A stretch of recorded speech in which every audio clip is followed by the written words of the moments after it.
Class 12 जैसा आप लोगों से कहा था, चैप्टर नंबर 14 सेमीकंडक्टर इलेक्ट्रॉनिक्स, इसके साथ शुरुआत करते हैं। अकेला ऐसा चैप्टर जो सारे पोर्शन से, सारे सिलेबस के पोर्शन से थोड़ा अलग है और आपको एक साथ 7 मार्क्स के ऑप्शंस देता है। 7 नंबर के क्वेश्चन आपके इस चैप्टर से पूछे जाएंगे। अगर आप डिवाइड करेंगे तो मे भी पॉसिबिलिटी है 2 MCQ और 1 लॉन्ग क्वेश्चन या फिर एक 3 मार्क्स का और एक 2 मार्क्स के क्वेश्चन विद 2 MCQs। ठीक, चलिए वो सारी चीजें होती रहेंगी। बात करते हैं अपने टॉपिक की। First topic that is energy band. Energy band होता क्या है ये समझना बहुत जरूरी है कि किसी भी मटेरियल के अंदर बैंड्स जो होते हैं, एनर्जी लेवल्स जो होते हैं, उन्हीं को हम एनर्जी बैंड कहते हैं।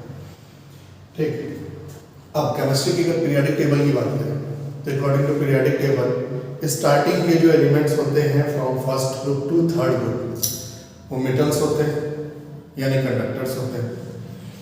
लास्ट के जो एलिमेंट्स होते हैं वो नॉन मेटल होते हैं यानी इंसुलेटर टाइप मटेरियल्स होते हैं। ठीक है, इनको डिवाइड हम कैसे करते हैं? अकॉर्डिंग टू देयर वैलेंसी या according to their valence electron. Valence electron that means कि electron of outermost orbit. अब यहाँ 2 चीजों को समझना बहुत जरूरी है। Electron of outermost orbit, basically जब हम एनर्जी बैंड की बेसिस पे इंसुलेटर, कंडक्टर और सेमीकंडक्टर को डिफाइन करते हैं तो 2 बैंड हमारे लिए बहुत इंपॉर्टेंट हो जाते हैं, 2 क्लासेस बहुत इंपॉर्टेंट हो जाती हैं या 2 ऑर्बिट बहुत इंपॉर्टेंट हो जाते हैं। Number 1 is valence band and other 1 is conduction band. Basically ये होते क्या है वैलेंस बैंड और कंडक्शन बैंड? तो एनर्जी बैंड की अगर हम शुरुआत करें तो हमको सबसे पहले वैलेंस बैंड को जानना बहुत जरूरी है। वैलेंस बैंड की बात करें तो एक डेफिनेशन के अकॉर्डिंग हम कह सकते हैं कि outer most orbit of any atom at room temperature is valence shell और वैलेंस बैंड। इसी को वैलेंस सेल कहते हैं या वैलेंस बैंड कहते हैं। This is the energy level. एक एनर्जी लेवल है, इसलिए उस एनर्जी लेवल की वजह से हम इसको बैंड कहते हैं। ठीक है, इसका मतलब कि जो सबसे बाहर आउटर मोस्ट ऑर्बिट है वो है वैलेंस बैंड। अब दूसरे बैंड की बात कर लेते हैं, कंडक्शन बैंड। कंडक्शन बैंड के बारे में बहुत सारी अलग अलग तरीके की चीजें हैं। जैसे कुछ लोग कहते हैं कंडक्शन बैंड केवल कंडक्टर्स में होता है, इंसुलेटर में नहीं होता है। ठीक है, और बहुत अलग अलग तरह की थ्योरीज हैं। लेकिन कंडक्शन बैंड के बारे में हमको ये जानना जरूरी है कि कंडक्शन बैंड होता सब में, ये कंडक्टर में भी होगा, इंसुलेटर में भी होगा, सेमीकंडक्टर में भी होगा, सब में होगा। लेकिन इसकी डिस्टेंस या इसका मार्जिन फ्रॉम वैलेंस बैंड सब में अलग अलग होता है। ये वो बैंड है जो आपको दिखाई देता है या ये कहें जो सामने आता है, जो वर्क में आता है तब जब इलेक्ट्रॉन्स को एनर्जी मिलती है और वो अपनी लोअर स्टेट से हायर स्टेट में जाते हैं। इसको हम इस वजह से एक अलग तरीके से कहते हैं हायर स्टेट और higher band of valence band. कोई भी इलेक्ट्रॉन अपने लेवल से अपने हायर लेवल में जब जाता है तो जिस लेवल में है वो उसका मेन सेल है, और जब उससे ऊपर हो जाता है तो उसको एक्साइटेड सेल कहते हैं या एक्साइटेड स्टेट कहते हैं। कंडक्शन की सिचुएशन में इलेक्ट्रॉन वैलेंस बैंड से कंडक्शन बैंड में एनर्जी गेन करके जाता है। ठीक है, ये इतनी डेफिनेशंस है। अब बेसिकली हम समझते हैं कि कंडक्टर, इंसुलेटर और सेमीकंडक्टर को हम डिफाइन कैसे करेंगे एनर्जी बैंड के डायग्राम। ठीक है, तो कंडक्टर की जहाँ तक बात करें तो कंडक्टर में आपको मालूम है कि कंडक्टर में कंडक्शंस होते रहते हैं एट रूम टेम्परेचर। इसका मतलब कि अगर कोई कंडक्टर है तो आप एक एंड पे उसके पोटेंशियल डिफरेंस क्रिएट करेंगे तो दूसरे एंड पे आपको चार्ज का फ्लो मिल जाएगा। कंडक्टर की बात करें, कंडक्टर है क्या, या कंडक्टर को डिफाइन करना on the basis of energy है। तो एक बैंड डायग्राम के अकॉर्डिंग समझते हैं। Let this is the VB valence band. General diagram में बना रहा हूं, ये जनरल डायग्राम, ये है कंडक्शन। रूम टेम्परेचर पे इलेक्ट्रॉन्स अपने वैलेंस बैंड में रहेंगे, ठीक है। जब इनको एनर्जी मिलेगी तो ये इस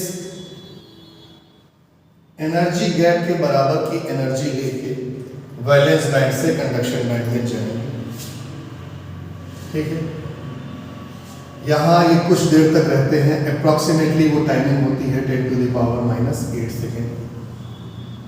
और फिर यहां इतनी देर रहने के बाद ये वैलेंस बैंड में वापस आ जाते हैं। That means motion from valence band to conduction band and conduction band to valence band continuation में लगातार चलता रहता है। यही वो इलेक्ट्रॉन हैं जिनको हम कहते हैं कि रूम टेम्परेचर में कंडक्टर्स में फ्री इलेक्ट्रॉन एग्जिस्ट करते हैं। ये फ्री इलेक्ट्रॉन्स हैं, यही इलेक्ट्रॉन फ्री इलेक्ट्रॉन बन जाते हैं, ठीक है। थोड़ी सी एनर्जी मिली, यानी रूम टेम्परेचर पे जो उनको रूम से ही टेम्परेचर एटमॉस्फेयर से जो एनर्जी मिल गई, उस एनर्जी को लेके ये वैलेंस बैंड से कंडक्शन बैंड में चले जाते हैं, ठीक है। ओवरऑल वैलेंस बैंड और कंडक्शन बैंड के एनर्जी गैप बीच के गैप को हम कहते हैं एनर्जी गैप या एनर्जी बैंड गैप। यही हमारा एनर्जी गैप है, या इसी को कहते हैं एनर्जी बैंड गैप, ठीक है। चलिए एक बात और क्लियर करते हैं कि कंडक्टर में बेसिकली होता क्या है। कंडक्टर में वैलेंस बैंड जिस जगह खत्म हो रहा होता है, कंडक्शन बैंड की शुरुआत उससे पहले ही हो जाती है, ठीक है। दैट मीन्स अगर कंडक्टर को हम डिफाइन करें तो इन conductors valence band and conduction band are overlapping। ये ओवरलैप कर रहे होते हैं एक दूसरे से, ये एक दूसरे पे कब खत्म हो गया वैलेंस बैंड और कब शुरू हो गया कंडक्शन बैंड पता नहीं चलता है। इसलिए इलेक्ट्रॉन लगातार मूव करते रहते हैं वैलेंस बैंड से कंडक्शन बैंड और कंडक्शन बैंड से वैलेंस बैंड। और जैसे ही आप इनको एनर्जी प्रोवाइड करते हैं, यानी पोटेंशियल डिफरेंस क्रिएट करते हैं कंडक्टर्स पे, वैसे ही चार्ज का फ्लो स्टार्ट हो जाता है। क्यों? क्योंकि यही इलेक्ट्रॉन फ्री इलेक्ट्रॉन की तरह बिहेव करते हैं, ठीक है। इंसुलेटर की बात करें, ये कहानी हो गई वैलेंस बैंड की कि कंडक्टर में वैलेंस बैंड और कंडक्शन बैंड ओवरलैपिंग के केसेस में होते हैं, ओवरलैपिंग की कंडीशन में हो रहे होते हैं, जिससे वैलेंस बैंड और कंडक्शन बैंड में जाने में टाइम नहीं लगता, या ये आप कहिए कि एट द सेम टाइम वो वैलेंस बैंड में भी रहते हैं और कंडक्शन बैंड में भी रहते हैं। चलिए अब बात कर लेते हैं इंसुलेटर की। ये तो रीजन हो गया कि कंडक्टर इसी वजह से तुरंत कंडक्शन स्टार्ट कर देता है, क्योंकि वैलेंस बैंड और कंडक्शन बैंड दोनों एक ही तरीके के हैं, दोनों एक ही पोजीशन में है। इस वजह से कोई भी डिफरेंस नहीं आता है चार्ज के फ्लो में। बट इंसुलेटर में क्या होता है? In case of insulator, valence band large energy gap and then conduction band. ये जो एनर्जी गैप होता है, ये एनर्जी गैप बहुत बड़ा होता है। जनरली इलेक्ट्रॉन वोल्ट के टर्म में अगर हम बात करें तो Eg is greater than 2 electron volt, या कुछ बुक्स में इसको 3 लिख देता है, चलिए ठीक है, रेंज मान के चलिए कि Eg is greater than 3 electron volt. तो आप चाहे जितनी एनर्जी देते रहिए इन एटम्स में, चाहे जितनी एनर्जी दीजिए, ये वैलेंस बैंड से कंडक्शन बैंड में इलेक्ट्रॉन नहीं पहुंच पाते। इनको जो भी एनर्जी मिलती है वो एनर्जी ये आपस में ही स्ट्राइक करने में, अपने स्ट्रक्चर को और थोड़ा सा चेंज करने में खत्म कर देते हैं। ये वैलेंस बैंड से कंडक्शन बैंड में इनका मूवमेंट नहीं हो पाता है। ठीक है, यानी अगर हम डिफाइन करें इंसुलेटर को तो कह सकते हैं there are a large energy gap between valence band and conduction। ठीक है, बहुत बड़ा एनर्जी गैप होता है जिससे ये वैलेंस बैंड से कंडक्शन बैंड में नहीं पहुंच पाते हैं आप जितनी भी एनर्जी प्रोवाइड करते हैं। ठीक है, चलिए अब बात करते हैं सेमीकंडक्टर की। फिर कुछ मेन पॉइंट्स पे आएंगे जिन पॉइंट्स को आप अपने नोट में लिख सकते हैं। ठीक है, तो अभी तो हम सिर्फ समझ रहे हैं चीजों को, लिखने का काम अभी बाद में कर लेंगे, उन पॉइंट्स की बातें हम बाद में कर लेंगे। चलिए, तो सेमीकंडक्टर क्या है? सेमीकंडक्टर की कहानी कंडक्टर और इंसुलेटर के बीच की कहानी। ऐसा एनर्जी गैप जो एग्जिस्ट करता है, ठीक है, कब? रूम टेम्परेचर पे, लेकिन जैसे ही थोड़ी एनर्जी हम दे देते हैं वैसे ही ये 0 इलेक्ट्रॉन वोल्ट से ज्यादा होता है और इसकी value approximately less than 2 electron volt की होती है। ठीक है, सिलिकॉन और जर्मेनियम जो दो बेसिक हमारे मेन नेचुरल सेमीकंडक्टर्स हैं, उनके लिए जर्मेनियम के लिए ये वैल्यू 0.3 इलेक्ट्रॉन वोल्ट आती है और सिलिकॉन के लिए वैल्यू 0.67 इलेक्ट्रॉन वोल्ट के आसपास है। ठीक है, तो बात करें तो क्या चीजें हमको यहां से कंक्लूजन मिलती है कि 0 इलेक्ट्रॉन वोल्ट से अधिक होगा एनर्जी गैप, यानी कंडक्टर से ज्यादा होगा और इंसुलेटर से एनर्जी गैप इनका कम होगा। ठीक है, तो अब एक कहानी के थ्रू अगर हम इसको याद करें तो देखिए, ये सेमीकंडक्टर, कंडक्टर और इंसुलेटर ये सब हमारी लाइफ से कहीं ना कहीं जुड़े हुए हैं, हमारी ही कहानियां हैं। देखिए, जनरल हम अपनी फैमिलीज को बात करें, फैमिलीज के बारे में डिस्कशन करें तो कुछ फैमिली जो फाइनेंशियली बहुत स्ट्रांग है, ठीक है, वो कैसे ट्रीट होती हैं? वो ट्रीट होती हैं कंडक्टर्स की तरह। कैसे? क्यों? क्योंकि उनके बच्चों को जनरली पॉकेट मनी जैसी चीजें मिलती हैं, उनको जरूरत भी नहीं है, कोई सामान नहीं लेना है, बट पता है उनको कि मुझे डेली ये अमाउंट मिल जाए। दैट मीन्स उनके पास एक्सेस चीजें, यानी कब वो जब भी वो चाहे तब वो वैलेंस बैंड में रहे, जब वो चाहे तब वो कंडक्शन बैंड में रहे। दैट मीन्स अपनी एक्साइटेड स्टेट में चले जाएं, घर से बाहर निकले, मार्केट में जाएं, घूमे फिरें, शॉपिंग करें, एंजॉय करें। ठीक है, तो कंडक्टर उस टाइप की फैमिली है जिस टाइप की फैमिली में बच्चों को पॉकेट मनी भी मिलती है और बच्चों से बच्चों की जरूरतों को पूछना नहीं सही होता है, या लोग पूछते हैं, बेसिकली उनको बस चीजें प्रोवाइड करते चले जाते हैं। पैसे मिल रहे हैं, एनर्जी मिल रही है, वो खर्च कर रहे हैं। इंसुलेटर क्या है? इंसुलेटर वो फैमिलीज है जो फाइनेंशियली बहुत वीक है, ठीक, पॉकेट मनी जैसी चीजें सुनते ही नहीं है, कभी सुनी ही नहीं, तो घूमना फिरना, एंजॉय करना जैसी चीजें उनकी लाइफ में नहीं है। इवन अगर कभी बाई चांस कहीं से उनको एनर्जी मिल जाती है, कोई रिश्तेदार आया, जाते समय बच्चों को एनर्जी दे गया, कुछ पैसे पकड़ा गया, घर वाले वापस आए, कितना मिला ले लिए, उस एनर्जी से बच्चे एंजॉय नहीं कर पाए। क्यों? क्योंकि उनके बीच का एनर्जी गैप जो है, वो अमाउंट जो है वो अपनी फिर वो डेली नीड में ही यूज कर लेते हैं।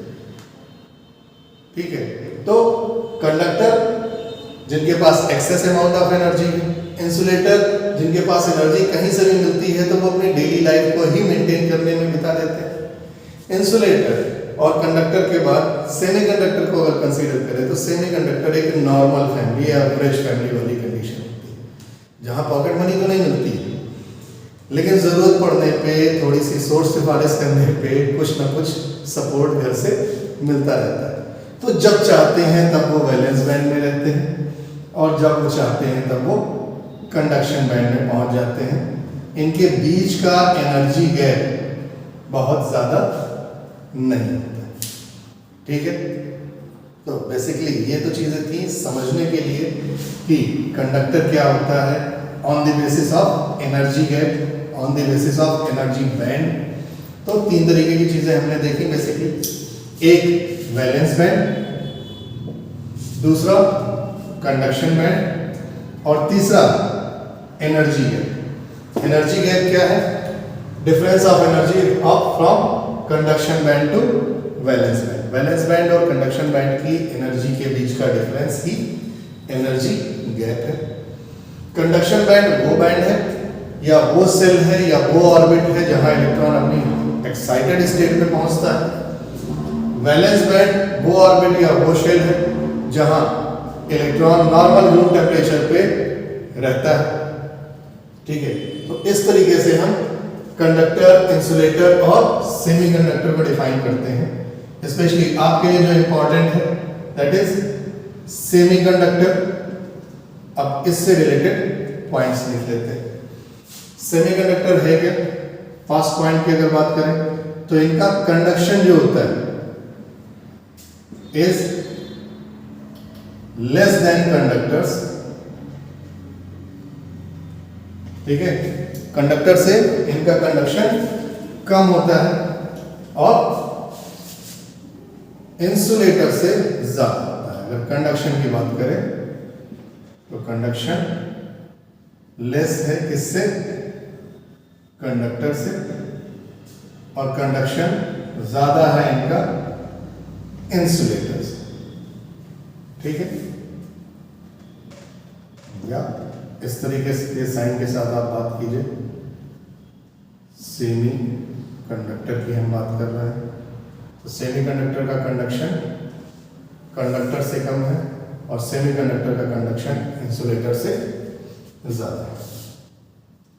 सेकेंड पॉइंट की बात करें, अब कंडक्शन ज्यादा है that means resistance reverse relation. तो रेजिस्टेंस की अगर बात करें तो resistance of semiconductor is greater than from conductor and less than from insulator. यानी इंसुलेटर का रेजिस्टेंस सबसे ज्यादा होगा, उसके बाद सेमीकंडक्टर का होगा और फिर कंडक्टर। थर्ड पॉइंट की बात करें एनर्जी गैप, तो एनर्जी गैप की वैल्यू सेमीकंडक्टर के लिए less than greater than from conductor. Conductor से इनका एनर्जी गैप ज्यादा होगा और इंसुलेटर से इनका एनर्जी गैप कम। ठीक है, फोर्थ पॉइंट, ये आपको मिलेंगे कहां? ये आपको मिलेंगे आपकी पीरियोडिक टेबल के फोर्थ ग्रुप में, और स्पेशली फोर्थ ग्रुप में भी स्टार्टिंग का कार्बन और लास्ट के मटेरियल्स छोड़ दीजिए तो that is silicon and germanium. ठीक है, अभी स्ट्रक्चर के बेसिस पे हमने डिस्कस नहीं किया है, स्ट्रक्चर के बेसिस पे भी हम डिस्कस करेंगे। सिलिकॉन और जर्मेनियम ये दोनों मेन है, ये fourth group of periodic table.